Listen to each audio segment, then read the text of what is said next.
Welcome back everyone. Last night we finally got to see the game we've all been waiting for, Zeus up against his former team T1. But not only that, it went to a 5-game banger series, with him locking in Olaf, probably one of my favorite champions of all time, in that game 5 and completely solo carrying the game. So if you want to see all the little details and how he managed to carry this game, especially with the 0-6 Amumu, then let's get started. Now, we're going to be starting things off with the early game, but unfortunately I can't say with the lane phase, as there was a lane swap for the first 5 minutes of this game. We really love to watch that, really fun, but after that they did swap back and we did get to see some of the matchup. If you're curious about his runes, it's a really standard Olaf page, with Conqueror, Triumph, Alacrity, Last Stand, and Approach Velocity cookies. If you're wondering about anything you could change up for solo queue, the only thing you can really swap is Triumph for Presence of Mind, and matchups where you need a heavy trade and fight a lot, like a Cassante, something like that. But for competitive, Triumph is going to be a lot better, as especially in a lane swap, you don't really need mana that much, you're just going to sit here, collect farm, and team fighting is going to be the main win condition in this game, so Triumph will outscale Presence in that aspect. So we can see here, they are pathing down to try dive in on the next wave, or the next couple of waves, but his team is going to be defending him. They don't want their Olaf to get behind, quite a weak champion from behind, and this is a great game for Olaf to be strong in. If you're wondering why he probably picked Olaf or why it's good in this game, Olaf does best in high CC, low damage comps against them. So we can see here, he didn't see the Akali, he got counterpicked here. It is a tricky matchup, but in terms of their comp, they have a lot of CC and low damage. It's a little bit annoying against a champ like Soraka, he'd rather a Nautilus or something of course, but Zoe Skarner mid-jungle, and an immobile AD carry, who relies on crowd control, the Draven E for self-peel. This is a really high-value Olaf game in total, and they did need a big physical damage threat, as they have a lot of magic damage in this comp, and Kallista's not really enough as a solo threat. So we can see here, they are contesting the red buff here, trying to get an angle where they can dive bottom, but Hanwha Life is defending. They really don't want Olaf to get dived here, and they're contesting the red, so he moves up, but nothing really happens in the end here. Soraka a little bit too OP in this type of fight. So Faker has first move, so they have to respect, and now Amumu decides to recall, leaving Zeus by himself here, but Delight's got his back. So initially, he decided he wasn't going to get dove anymore. You can see he's thinking about defending it, and he did base in the end, but they did come back. So really good read by him. He based, but he came straight back to bottom. So really impressive that he knew Skarner was going to take a couple of bot camps or just one and then go for the dive here. And he was able to save him here. So he pops, goes, runs around. I would say playing in the open space would have been a little bit nicer. Make it harder for Skarner, but that champ can pull him into the wall anyway. So he's able to get saved by the Olaf W and of course the Renata spell. So really good read by Delight there, keeping his boy alive. So he decides to stick around because he has the support in the area to help him push in this wave, and then base and come back. So this is where the matchup started to, we get to really see it. Akali went bottom, and Olaf TP'd back to bottom. So we have standard lanes now. He went for a Phage as his first item. He went Stridebreaker in this game. It is a good Stridebreaker game. The more melees the better for Rev Hydra, but because Akali, she's kind of a melee, but not really. You can't really just stick onto her and vamp off her or anything like that. Stridebreaker is going to be a lot more valuable. In solo queue, I would recommend rushing Hexdrinker into Akali, and he did go Hexdrinker actually later on. We'll see very shortly. But in terms of your first item, if you base with 1100 gold, of course Phage is a much stronger buy than Null Magic Mantle and Sword. So we can see, even though he does have double buffs, he's not playing too aggressive right now. He got a level 6 timer, so of course going to be looking for this, but he doesn't want to make it too volatile on this timer, because if he gets low, if they're both half HP, and Akali gets level 6, it's going to benefit her, so he's mainly playing to get the wave in. This is not a matchup where you both want to be low HP, as Akali is very slippery and has a lot of bursts, especially when you're lower, so he's just playing mainly for the wave control and good farming. So decides to base it and come straight back. You can see the Null Magic building into a Hex Shrinker. Hex Shrinker is so expensive, so it's really hard to get it in one go. Normally you want a Null Magic and then upgrade it later on. So comes back, looking to push in the wave. You can see mainly playing for the wave and for farm, because it's really hard to get an advantage up against Akali in this matchup, especially in lane swap meta. He doesn't really know, who's going to be ganking him, stuff like that. If we check his vision, he doesn't have a clear idea of where Skarner could be, but Skarner's bot camps are up. So it's very likely that if he does make it volatile, he's going to get ganked, which is why he's playing so respectful and just picking up farm with his Q.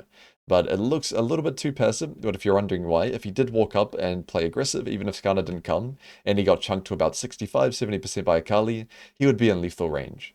The matchup is a lot easier because Doran didn't go TP Ignite, so a little bit scared by him.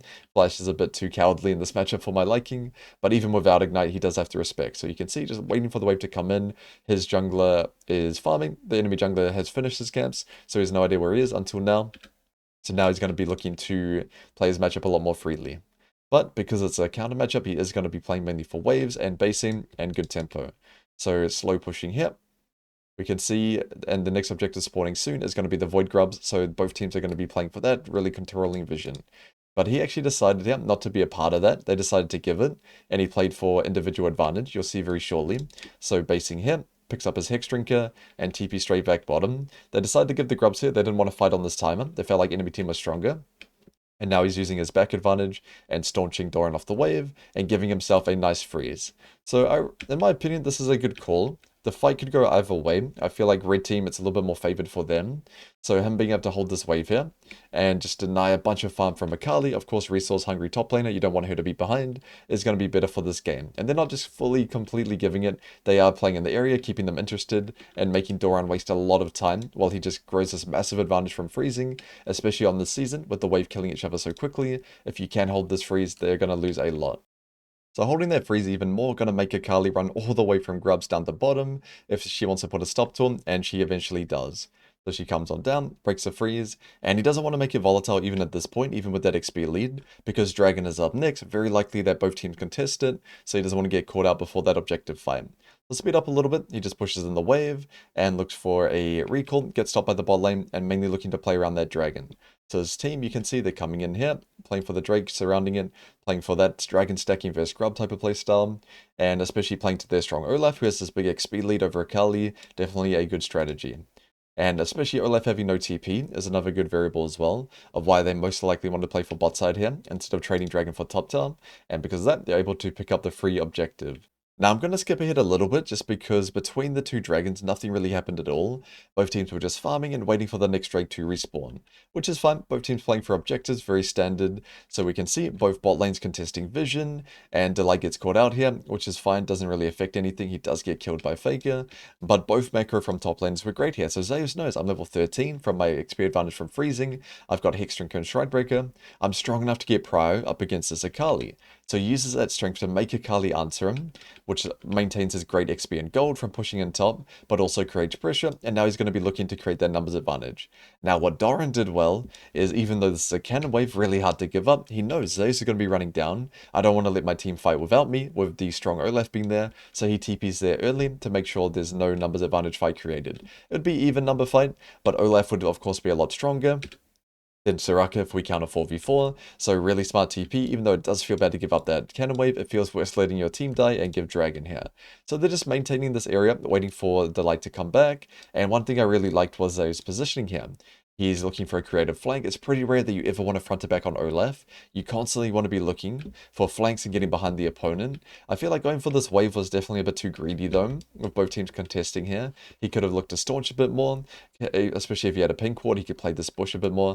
But it's fine because Doran had to answer him here, so both teams are just looking at each other 4v4, and you can see he's constantly looking to be a part of the fight, so he's not fully giving up his team, but he's maintaining great XP and gold as well, and still looking for a flank in the end. But because he did that, you can see he'll be a little bit late to this fight. All this action is starting, and he's a little bit too far away, which is why I'm not a big fan of greeting for that wave, but it doesn't go too poorly. The Amumu does die in the end, and he didn't really find an angle. He popped Ghost and held his ulti, which is a really good habit on Olaf, holding ulti until you know you're fully committed and can keep the stacks up, but he wasn't able to join that fight and follow up his Amumu CC, as he did have to greed for that wave. But the cost of Amumu inting here is he's going to be eating all of his camps. The Zeus special, Peanut's going to have to get used to that. We can see it, eats the raptors straight back into top camps, and eats the wolves as well, which is actually fine. Amumu doesn't need resources as much as Olaf, especially with the full tank build. And one thing I really want to put a lot of stress on, if you are an Olaf player or planning to give him a try, never build Merc Treads no matter what. I don't care if you're versing 5 AP champs, Olaf does not build Merc Treads, as the tenacity doesn't matter at all. And the MR you get from spending 1000 gold on this boot is of course not going to be worth it. It's better to buy something else. If you're wondering what boots he could have gone, he could go Tabbies in this game, or he could go Swifties. It wouldn't really matter. Even cooldown boots would be better, just not Merc Treads. So we can see pushing in top, fogging down mid, looking for an angle to flank them if the enemy bot lane played aggressive, and straight back to top. So pushing in a wave, making Akali answer, looking for a play mid, really good pattern for him, you can see, constantly pressuring and making it hard, especially with Arakan being up. He doesn't want a scenario to happen where his team fights without him. So he overcommitted a little bit there, so Doran threw in the tower, but he did make it back in time, so it didn't matter in the end.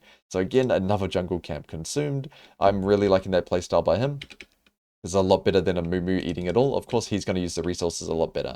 So basing, looking to build into Death Stance next, I like that a lot. More, going from Hex Drinker to more is not a huge difference. So having Hex Drinker and Death Stance, even though of course it's more expensive than finishing this, is going to be a much bigger spike. So pushes on top, comes down into bottom, and looking to play for Arakan and the next dragon at the same time. So definitely the correct place to be. To be honest, I would rather him be top as he has his TP, and Zika doesn't at the moment, 30 seconds off, but it doesn't really matter too much. Also, it's better for Talia to be here, looking for picks and flicking in the Soraka or whoever face checks. However, the difference doesn't really matter.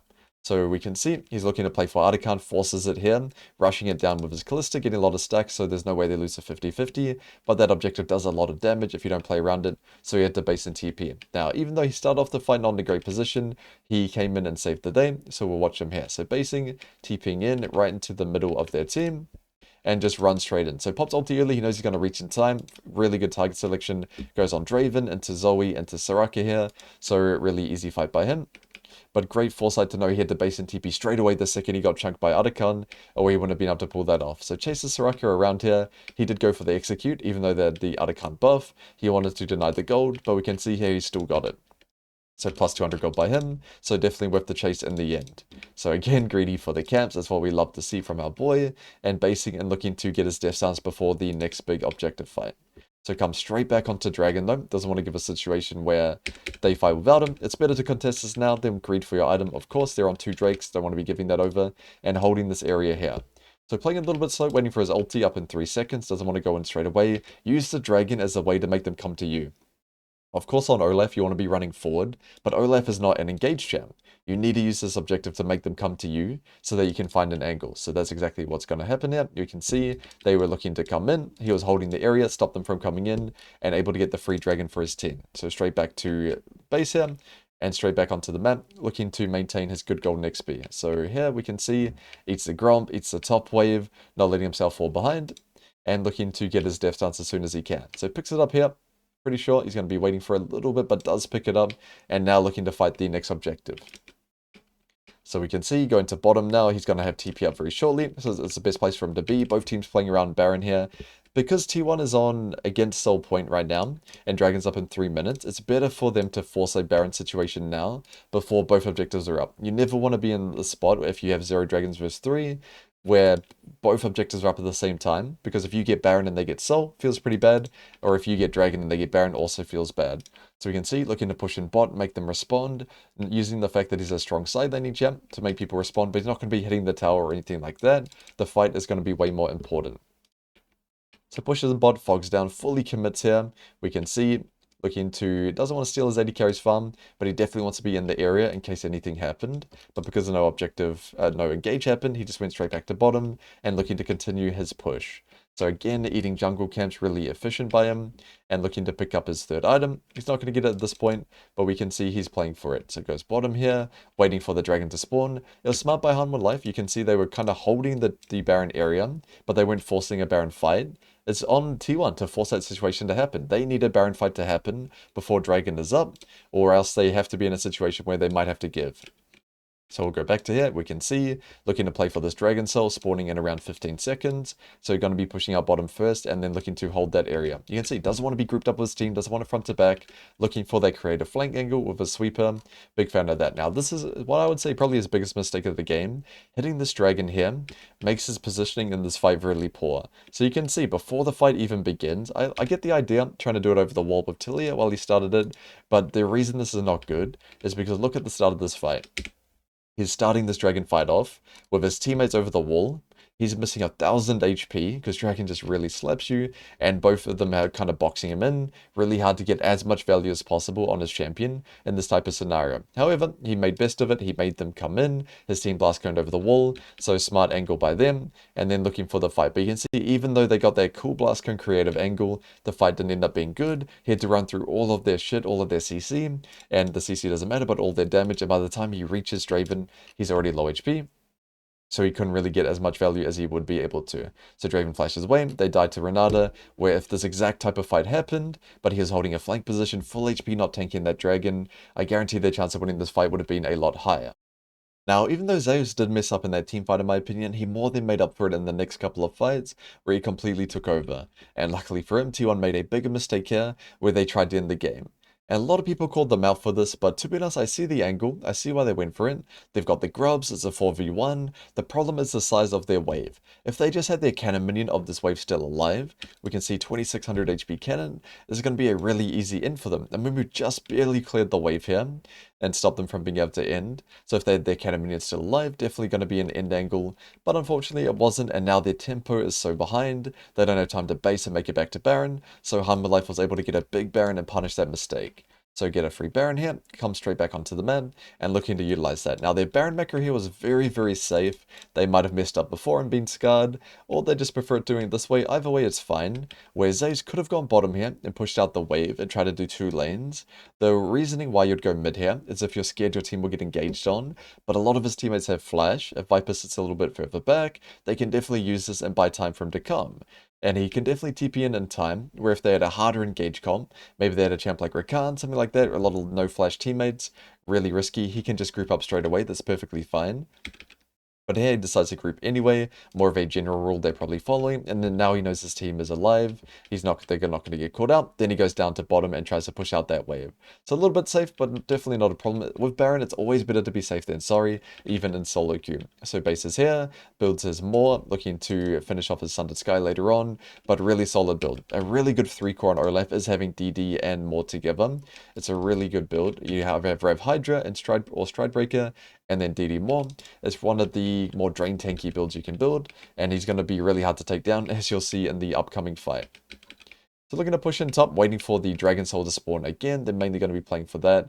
They didn't really try too hard to use their Baron here. I feel like they could have at least pressured some tier 2s, but either way, their main objective in this game is going to be getting that Mountain Soul.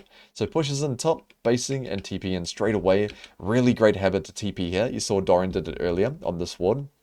For this location before, you always want to be at the fight before it begins. It's pretty rare that you want to TP into a fight that's already started, especially for a major objective like Soul or Baron or Elder, something like that. So TP's in here, and this is where I really enjoyed his team fighting. So his team are grouped up down here.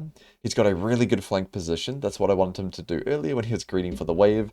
And now he knows, just Dragon Soul, I got to fight for it, holding this area, making it really hard for them. This is his vision too, by the way. This is all he sees, but he knows his champion's really hard to kill, especially into their comp, so not afraid to hold this angle. So making it really hard for Akali, pressuring them, letting his team just hit the Skarner while he holds these two at this area, and now he's going to be looking to go in very shortly. So really good ulti by Renata, and good flick by Zika there, and now it's go time. So runs in, you can see, prioritizes Zoe, and the Drain Tanky build coming into full effect, able to 1v3 the back line. Now he did get a bit of help, of course, from Kalista ulti, but really good picking his moment to go, and picks up a triple kill. So the most impressive thing by far is definitely his positioning and him choosing his moment to go in. It's way harder than it looks, as you probably know from experience. When you're in this flank position, champs around you, Akali, hitting you like this, to hold your spells and just stare at them. He's holding this angle, waiting, knowing his team's sitting the front line, waiting for his moment to go in, really patient with his ghost and with his ulti, really holding on to everything, and as soon as he sees an angle, boom, go time, runs down and gets a really good cleanup on the back line. So really impressive fight by him, definitely making up for that last one. So able to kill them, pick up the Mountain Soul, and Basin's head straight back onto the map. We can see here, Sundered Sky, so a full Drain Tank build, almost full Drain Tank, Rev Hydra, and this type of build is nice as well, but like we talked about before, not into their team comp. So basing hitting straight back onto the map, next objective they're going to be playing for, of course, going to be Baron.